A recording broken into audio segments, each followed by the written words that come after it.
I don't really want to be just making beautiful things. I want to be making beautiful things that have a beautiful message. Yeah. And so, but the message part is the hard part. Okay. I'm Graham. I'm a artist, visual artist here in New York. In the second and final year of my MFA at Pratt. For me, it feels like my first proper exhibition in New York. I had done exhibitions before. They were in the Midwest, in Illinois, and it was still, there were still solo shows, and it was a beautiful gallery. But of course, you know, you're like in Southern Illinois, so it's like, you know, there's that. Last year I was taking pictures only on my iPhone, and like these were made with a flatbed scanner. You know, like actual, like I'm working with actual photographs, like rephotographing photographs, which is a completely like a whole rabbit hole in the world of photography. And then of course I'm working with her ashes, so it's like I'm working with like stardust. Yeah. Why did you end up choosing like your grandma for this instance then? I had her bag of ashes in my studio. I've been holding on to that bag for a while. You know, when I moved to New York, I brought it. I was like, I'm probably gonna do something with this.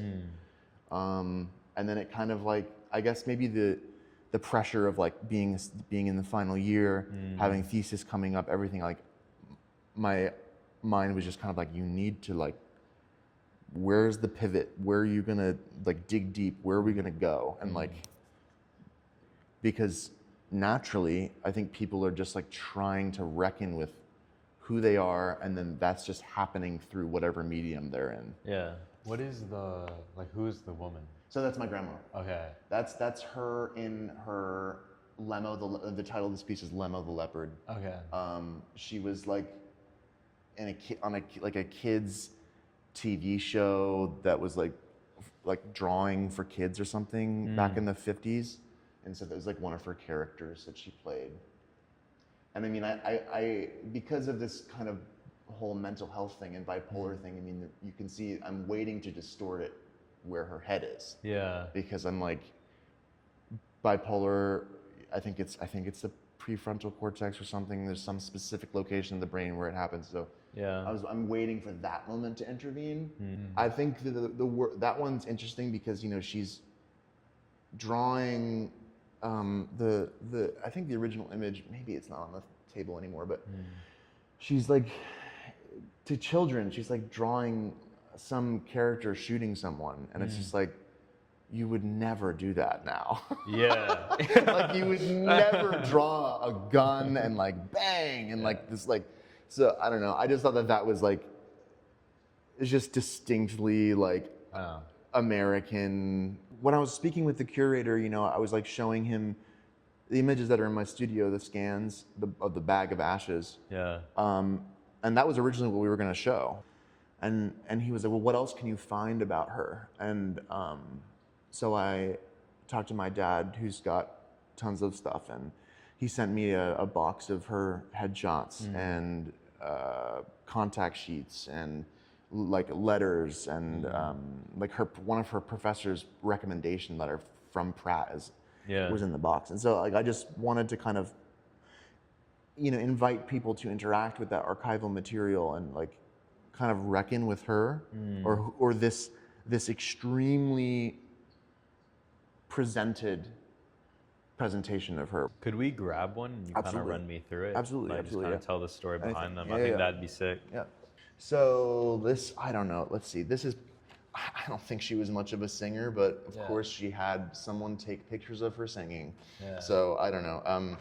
This would be, you know, a classic, like glam shot. I don't know if it says anything on the back. Yeah.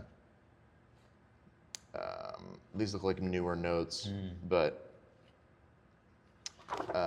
here's her with Bob Hope. Okay. Who actually bought one of her paintings, and she's like, and she's right in that Fulbright letter. My work is collected by Mr. Bob Hope, Beverly Hills, California. Here's her probably in the 60s, it looks like. She's got that kind of like, you know, 60s kind of vibe.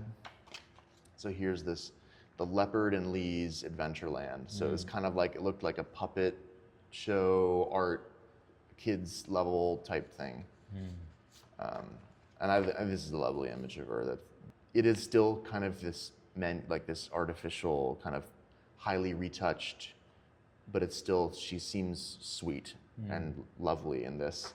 And then here is like, just like peak, like Facetune, or whatever you want to call it. Yeah. Just like old school Facetune. Yeah. And like the way, these are the images that she would want to be out there, you know what I'm saying? And that's actually the case with all of these. Like there's no like unflattering, I mean like the unflattering, weird, creepy ugliness is like residing in the video, and maybe it's residing in the fact that that's her like bone, that's a chunk of her bone, maybe. But like, other than that, she's presented in a very like put together way. But that's what we're doing every day on Instagram. Yeah. We're curating because we want people. We have a very specific way that we want to be seen, and in a way, some artists would say like that I am hiding behind the slickness and the sexiness of this.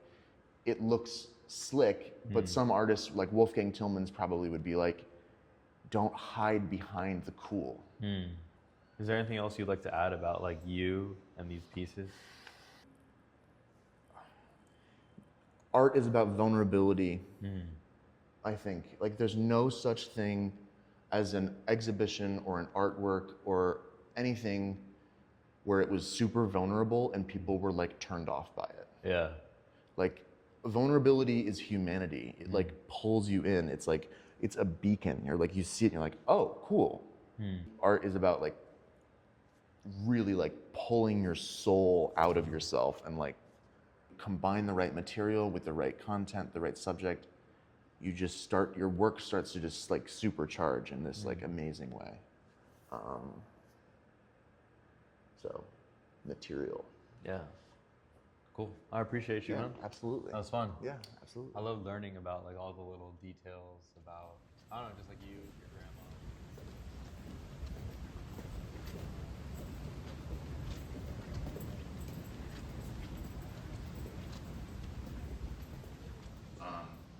This is a letter that my dad wrote me in August. It's a really beautiful letter.